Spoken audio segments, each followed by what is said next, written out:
Bonjour, je voudrais raconter dans cette vidéo une histoire que la France n'a jamais mise en valeur, et c'est bien dommage. La France, la République française en particulier, a toujours regardé cette histoire avec une sorte de regard biaisé. Elle qui pourtant s'était permise, à un moment donné, de mettre en avant le génocide réel et honteux qu'avait eu lieu de par la Turquie pendant la Première Guerre mondiale contre le peuple arménien, qui était chrétien, et donc il y avait eu une purification religieuse et ethnique par les Turcs, et c'était quelque chose d'abominable. Eh bien, il faudrait se souvenir tout de même que le premier génocide du XXe siècle et aussi les premières inventions de camps d'extermination absolument comparables au camp d'Auschwitz, elles datent de la Révolution française pendant la terreur de 1792 à 1794 jusqu'à la mort de Robespierre. J'avais raconté dans une vidéo les centaines de milliers de morts qui avaient été produits par la terreur en Vendée. Un peuple entier, et ce n'est pas simplement, je dirais, l'élimination d'opposants politiques, de l'armée catholique royale. À la rigueur, c'était des militaires, c'était des hommes. Non, c'est un véritable génocide qui avait été entretenu. Il fallait ne laisser aucune racine de ce peuple qui avait des idées qui étaient lamentables selon les révolutionnaires. Les idées nobles étant mises en avant, celles de la tolérance, celle de la liberté, celle de la raison. Et donc c'est au nom de valeurs mises au-dessus de la personne humaine que le premier génocide de l'ère moderne a eu lieu. Ce qui doit nous indiquer quelque chose de très important, à savoir que des bonnes valeurs comme celle-là, on ne peut pas le nier, eh bien quand elles sont exaltées comme des idoles au-dessus de la personne humaine, en bafouant aussi ce qui rend sacrée la personne humaine, son âme immortelle, créée par Dieu, en faisant qu'une réalité matérielle, donc interchangeable dans l'athéisme, eh bien, on peut le dire, des valeurs comme celle-là peuvent produire le fanatisme, les massacres, les pires horreurs, et on l'a vu à notre époque moderne. Alors, je voudrais maintenant raconter autre chose, j'en avais parlé, c'est la fondation des premiers camps d'extermination. Vraiment, des camps comme cela, structurés pour exterminer entièrement toute une série de citoyens. Il s'agit du martyre des 829 prêtres réfractaires condamnés en 1792 à la déportation en Guyane. Alors ce que je vais raconter est terrible, hein, véritablement, et je pense qu'il faut, pour ceux qui l'écoutent et qui sont catholiques, garder véritablement un esprit chrétien, c'est-à-dire toujours se souvenir que ce que je vais raconter là, qui vient d'une partie du peuple français, qui vient du gouvernement français de l'époque, eh bien, n'a pas empêché, loin de là, la fin, celle qu'on ne voit pas, à savoir comment les âmes de ces martyrs, inconnus, massacrés, éliminés, eh bien, ont été récupérés, sauvés par Jésus, et sont dans l'autre monde, que sans doute on leur doit le fleurissement de la foi au XIXe siècle, qui a permis à la France en particulier d'aller évangéliser le monde entier, comme si le sang des martyrs était semence de chrétiens. Donc voilà ce qui s'était passé. Depuis le 27 mai de 1792, la loi française condamnait à l'exil tout ecclésiastique qui refusait de prêter serment constitutionnel. Et donc on transformait les prêtres en des fonctionnaires qui devaient être soumis en premier lieu au gouvernement français, aux valeurs du gouvernement français, qui étaient en échange rémunérés par le gouvernement français. Alors on prétendait que c'était pour se libérer de l'influence d'une nation étrangère, les États du Vatican, mais en réalité on voulait mettre sous coupe réglée l'enseignement qui était dispensé par ces prêtres. Au début, les prêtres n'ont pas la réaction de Rome, ils ne savent pas quoi faire et donc ils se divisent en deux groupes. Une partie se dit c'est de la politique, moi ça ne m'empêche pas de prêcher Jésus-Christ et donc prête serment à la constitution civile du clergé. Mais une autre partie dit mais non, un prêtre il a sa dépendance hiérarchique des évêques et les évêques sont en lien avec le Saint-Père au Vatican, donc il n'est pas question pour eux de prêter serment. Le roi Louis XVI lui-même, eh bien, qui était si faible par ailleurs, quand il va être confronté à ça, c'est-à-dire quelque chose qui va contre sa conscience morale, il préférera être menacé par la foule qui essaiera de faire pression sur lui, il préférera risquer sa propre vie et même la vie de sa famille, mais jamais il ne ratifiera.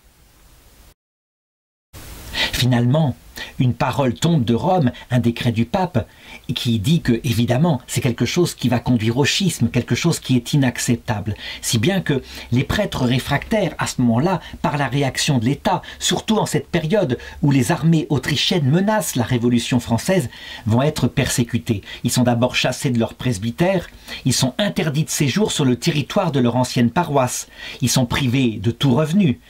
Et ils sont obligés de regagner leur département d'origine où ils vivent en résidence surveillée pour la plupart d'entre eux.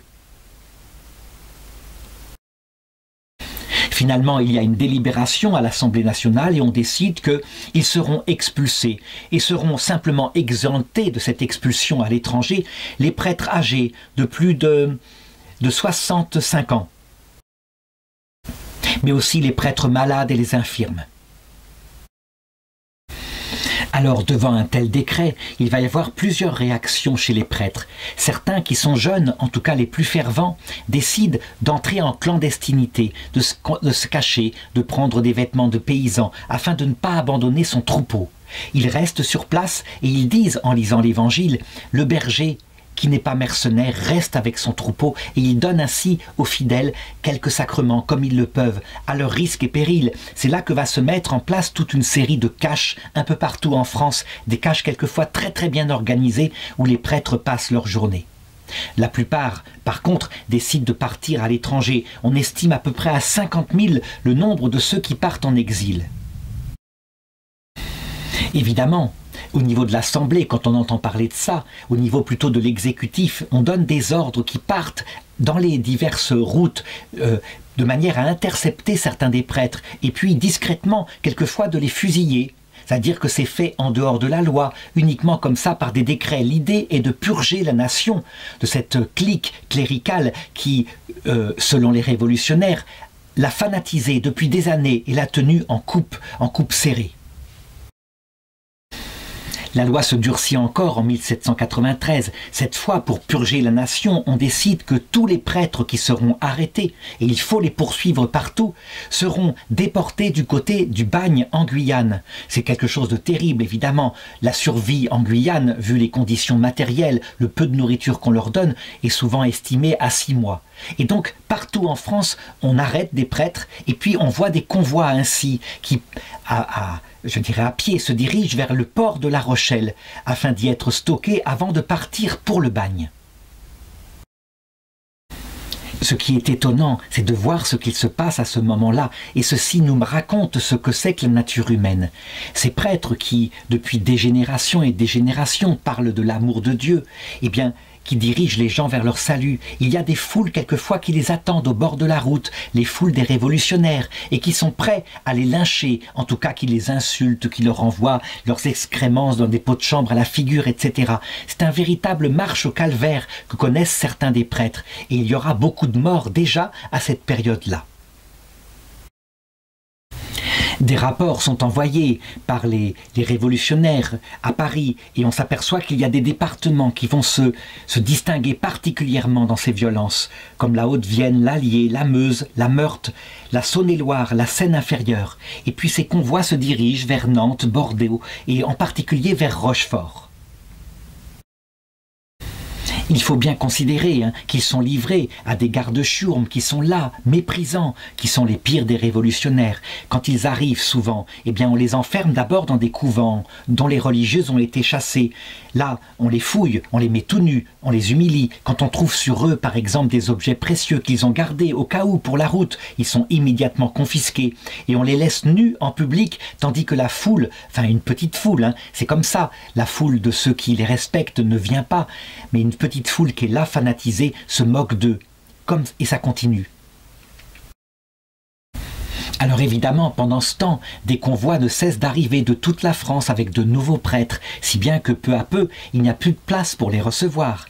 Et donc on décide que le mieux, c'est de les entasser sur un bateau qui permettra de partir directement au bagne de Cayenne. Et ce bateau, c'est un vieux 3 ponts qui s'appelle le Bonhomme Richard.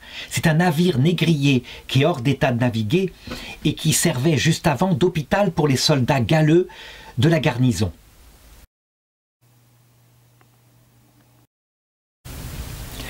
On espère que ce bateau pourra éventuellement partir prendre la mer pour se diriger vers Cayenne, mais il y a le blocus anglais qui empêche évidemment tout départ. L'Atlantique est complètement bloqué par l'Angleterre. Donc à un moment donné, devant l'arrivée de nouveaux prêtres, il faut réquisitionner un autre bateau qui s'appelle cette fois les Deux Associés. C'est encore un bateau de traite négrière. Et il peut recevoir normalement dans sa cale 40 personnes humaines, hein, pas plus. C'est comme ça que les esclaves étaient traités. Cependant, son commandant, qui s'appelle le capitaine Lally, parvient à entasser dans sa cale 400 prêtres. Il faut bien se rendre compte des conditions. Hein. Lui, le capitaine Lally, ne transportait d'habitude que 40 esclaves dans le commerce triangulaire. Là, il met 400 prêtres. Donc, ils n'ont même pas de quoi s'allonger. Ils sont quasiment debout, nuit et jour. Leurs excréments sont sous eux. Il se développe peu à peu des maladies comme le typhus. Hein. C'est logique. On est véritablement dans quelque chose qui s'appelle un camp d'extermination. D'ailleurs, plus tard, Lally, il confiera. On m'avait dit de les faire mourir sans bruit dans le silence de l'océan. Et moi, je le faisais. Je les haïssais. Nous avons tous notre mission ici-bas. J'ai tué et je tuerais encore si j'avais à le faire. D'ailleurs, il faut le remarquer, il n'a pas besoin de les abattre, il n'a pas besoin de faire comme ont fait les nazis, ça veut dire des chambres à gaz, c'est plutôt semblable au goulag, ça veut dire quelque chose que l'Union soviétique avait inventé à sa période. La faim suffisait et on voyait ces pauvres gens qui étaient entassés ainsi, sans possibilité évidemment de parler, et qui mouraient quelquefois de scorbut, c'est-à-dire d'avitaminose, il leur manquait des vitamines C, ils étaient aussi dénutris profondément, sans compter que c'était souvent des personnes, des prêtres âgés, des prêtres qui n'avaient jamais eu l'habitude de vivre dans de telles conditions. Un survivant de cette période qui s'appelle l'abbé Dumonet racontera en vers latin: chacun de nous avait tout au plus 2 pieds cubes d'air et cependant il en faut 7 à 8 pour qu'un homme puisse vivre. Lorsque la mort avait enlevé 20 prêtres, on avait la barbarie d'en faire venir d'ailleurs 24 ou 25. Au bout d'un certain temps, ce deuxième navire ne suffit pas, les convois de prêtres continuent d'arriver et donc il faut réquisitionner encore un autre ponton et cette fois ce sera le Washington.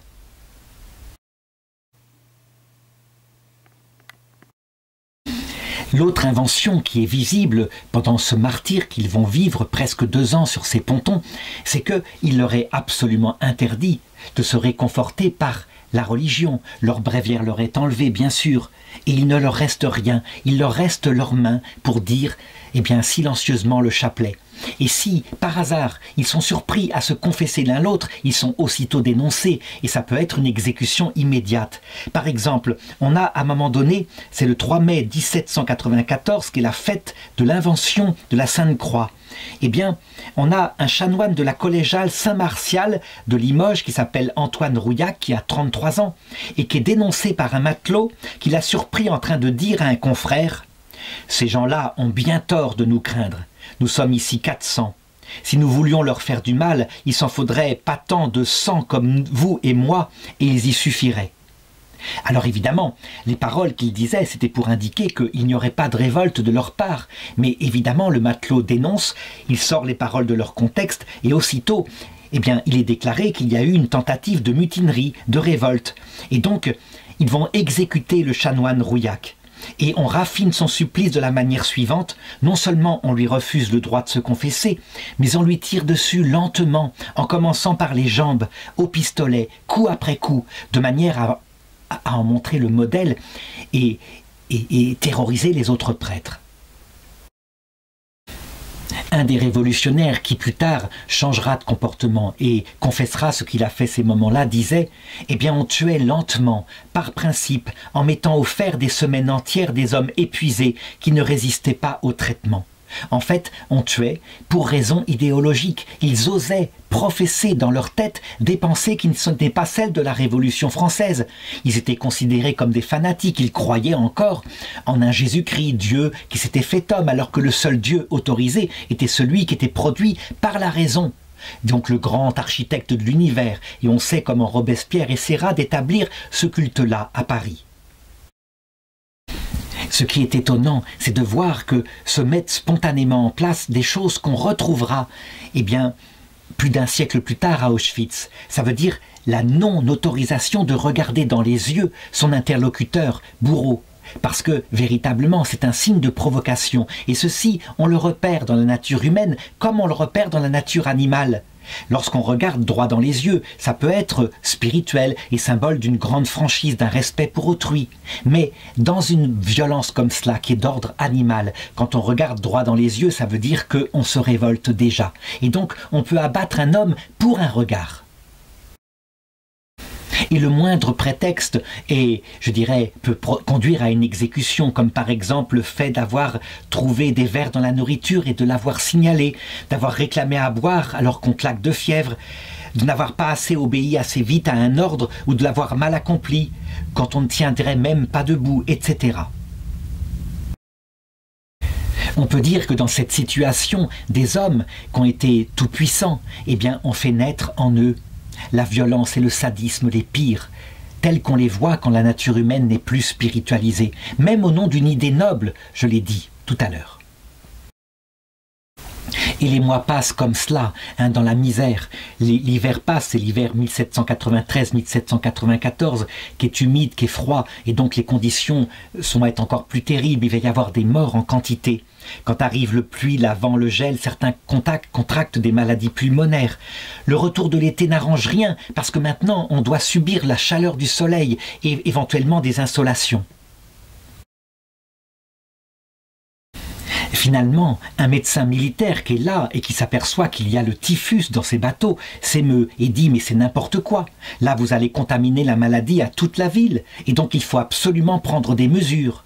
Eh bien les mesures qu'on va prendre, ça va être d'éloigner ceux qui sont les plus malades sur une goélette, donc les mettre un peu plus loin dans la mer. Et puis on met pour les soigner tout de même quelques étudiants en médecine, mais qui n'y connaissent rien, qui ont peut-être fait quelques mois comme ça, et donc qui sont incapables de soigner quoi que ce soit, qui même empirent la situation de ces pauvres prêtres. Ce qui est étonnant, c'est de voir, sans doute poussé par la terreur, parce qu'il faut rivaliser en zèle pour la Révolution. Quand un prêtre meurt, eh bien aussitôt, c'est la liesse parmi les gardiens. Et à chaque décès de prêtre, on entend parler « Ah bah la calotte » et des cris comme ça, et des cris de liesse qui s'étendent. Là encore, on le voit, comment l'être humain, par peur et pour sa propre survie, est capable d'entrer dans les pires des choses. Bientôt, cet abominable navire-hôpital ne suffit pas et il faut décider à débarquer les malades sur l'île Madame, qui est un îlot désert à l'embouchure de la Charente. On a les rapports de cette époque-là qui racontent le nombre des décès. En moyenne, 112 morts par mois en mai, juin, juillet 1794, 243 morts en août, alors que la chute de Robespierre laisse espérer la fin du cauchemar. Et à chaque décès d'un prêtre, encore une fois, des scènes de liesse, là obligatoires, des chants révolutionnaires, etc. Là encore, on voit, je dirais, les médecins militaires qui s'inquiètent davantage du sort des cadavres que des vivants. Ça veut dire qu'il faut les enterrer manifestement, de peur que l'épidémie ne se répande. Et donc, ceux qui sont les plus valides sont obligés de creuser des trous comme ils le peuvent. Ils ont à peine des outils, et donc des trous peu profonds. Si bien que très vite, le nombre de cadavres qui s'entassent, eh bien, l'odeur de décomposition passe à travers la terre et empuantit l'île. Si bien qu'à un moment donné, on finit par déplacer des cadavres pour les enterrer dans l'île d'à côté, l'île d'Aix. Et on comptera par exemple 253 morts enterrés à Aix, entre 209 et 275 sur l'île Madame, que les prêtres ont rebaptisé. Et c'est là où on voit la résistance spirituelle. Ils l'ont baptisé l'île Notre-Dame. Ils l'ont consacrée à la Sainte Vierge, qui est la seule qui est leur consolation dans ce grand malheur qui leur arrive. Et on peut dire que tout ce qu'ils ont appris, toute la piété qu'ils ont gardée, eh bien, leur sert à garder un peu d'espérance théologale et à attendre que le Christ vienne les chercher. Dans ce bagne-là, puisqu'il n'est pas possible d'aller en Guyane, eh bien évidemment, toute vie spirituelle est interdite. Ce serait quelque chose de trop fort, comme on le voit d'ailleurs dans les goulags soviétiques.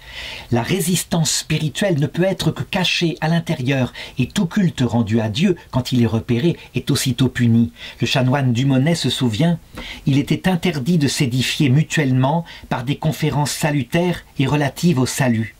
Si nous parlons en langue vernaculaire, donc en français, nous exposons les choses saintes à une dérision révoltante, aux pires profanations des impies. Si nous parlons latin, nous sommes accusés de comploter, de chercher des moyens de nous révolter et nous sommes aussitôt mis au fer.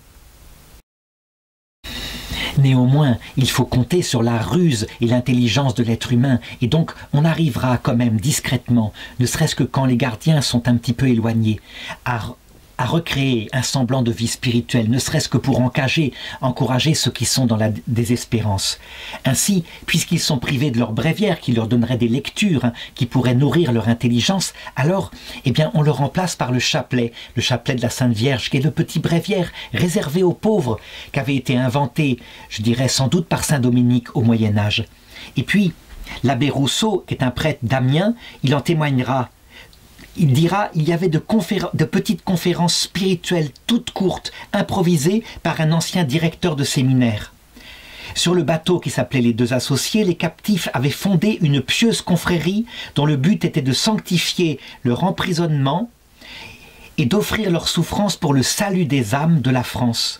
Les statuts demandaient de n'exprimer aucun regret de la vie d'autrefois, de son confort, de ne garder aucune rancune contre les persécuteurs, de n'émettre aucune plainte sur leurs conditions d'existence, car ce serait se révolter contre la volonté de Dieu, et de ne pas chercher à s'informer des événements, car ce serait fonder son espoir sur les hommes et non sur Dieu. Ce qui veut dire qu'en fait, la sainteté est en train de fleurir dans ces circonstances terribles. On peut dire que toutes les ressources de la foi, et en particulier la méditation sur le sens des souffrances du Christ, servent à donner un sens à ces pauvres hommes, un sens à leurs souffrances.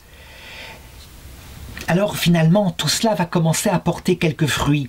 Ça veut dire que par exemple, on voit quelques prêtres qui avaient prêté serment à la Constitution et qui avaient tout de même été arrêtés lorsque le fanatisme s'était étendu carrément à toute la religion chrétienne, même aux prêtres insermentés, et qui, je dirais, à partir de 1793, en contact maintenant avec leurs confrères, qui vivaient le même martyre qu'eux, eh bien, reniaient, rétractaient leur serment à la Constitution et se rendaient compte qu'ils avaient eu tort.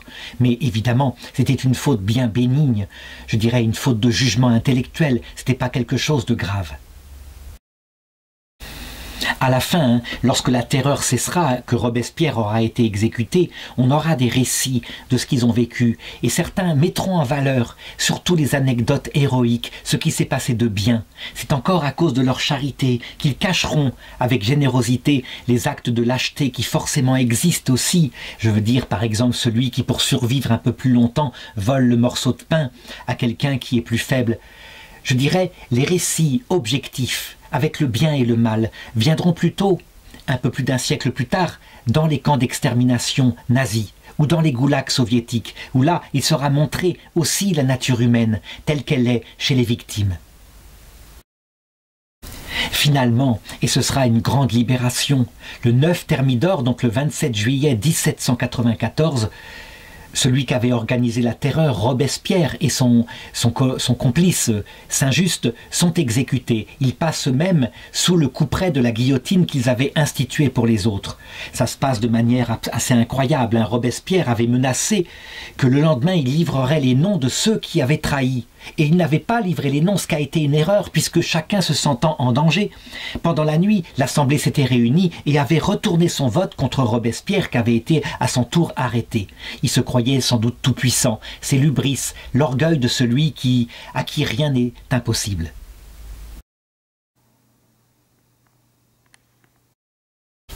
Alors sa mort ne met pas immédiatement un terme aux souffrances de ces prêtres, en tout cas des pauvres, des quelques survivants.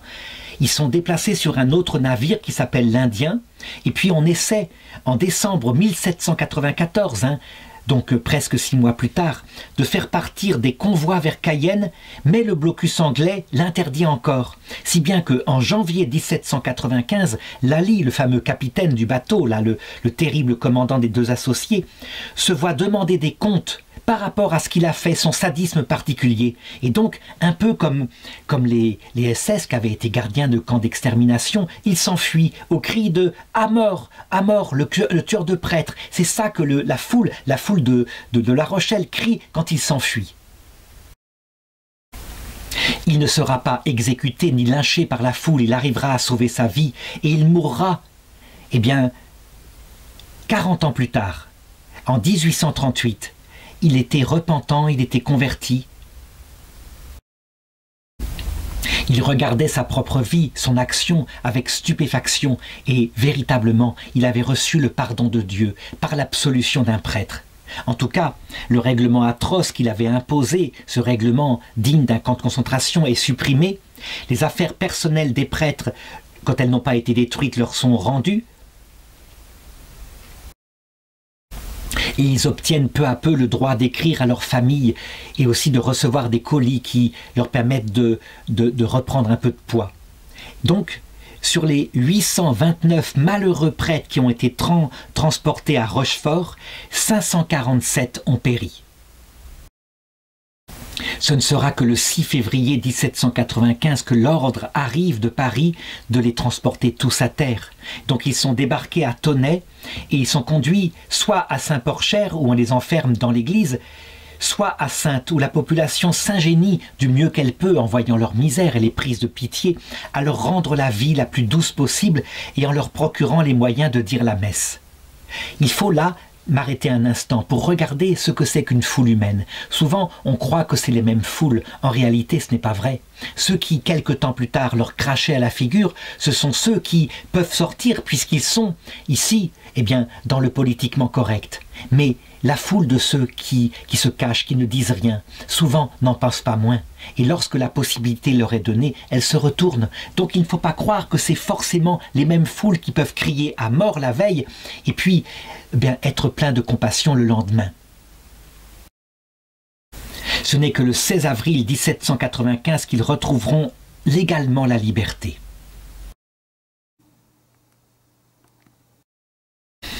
Évidemment, dans toute cette histoire, un peu comme dans les goulags soviétiques ou les camps d'extermination nazis, on a perdu beaucoup de témoignages, tout a été oublié, ne serait-ce que par le nombre incroyable de morts.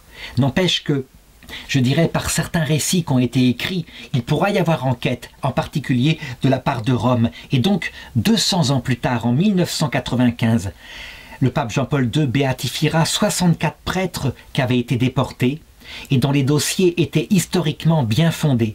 Parmi eux se trouve le vicaire général clandestin du diocèse de La Rochelle, l'abbé Jean-Baptiste Souzy, et puis un des aumôniers de la comtesse de Provence, l'abbé de Cardeillac, et puis les deux moines de la trappe de Sept-Fonds dans l'Allier, les frères Paul et Élie, qui étaient coupables d'avoir voulu maintenir un semblant de vie religieuse et qui avaient donné les sacrements.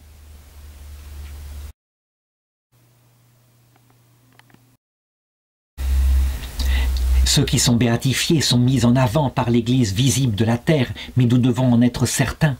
Ceux qui sont inconnus, ceux qui sont morts dans de terribles souffrances, des prêtres dévoués à Dieu, qui étaient des enfants de parents qui eux-mêmes n'eurent pas de nouvelles d'eux, ils sont maintenant au ciel dans la vision béatifique. Et certainement, ils sont là, ils considèrent notre âme en France, qui s'est tellement éloignée de Dieu.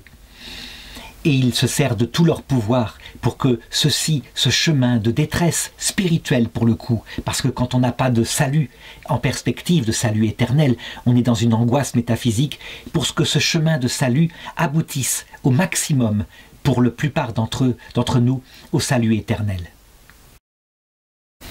Ce qu'il faut retenir de cette histoire, pour nous qui sommes catholiques, c'est que Jésus, quand il appelait l'humanité qui venait à lui parce qu'il avait multiplié les pains, lorsqu'il l'appelait avec beaucoup de tendresse, petit troupeau, sachez que le Père en a décidé et qu'il vous oriente vers la vie éternelle. Eh bien, c'est sans doute très bien vu. Sur terre, on pourrait dire que peut-être chacun d'entre nous est intelligent, mais que l'humanité dans sa globalité, effectivement, elle ressemble souvent à un petit troupeau.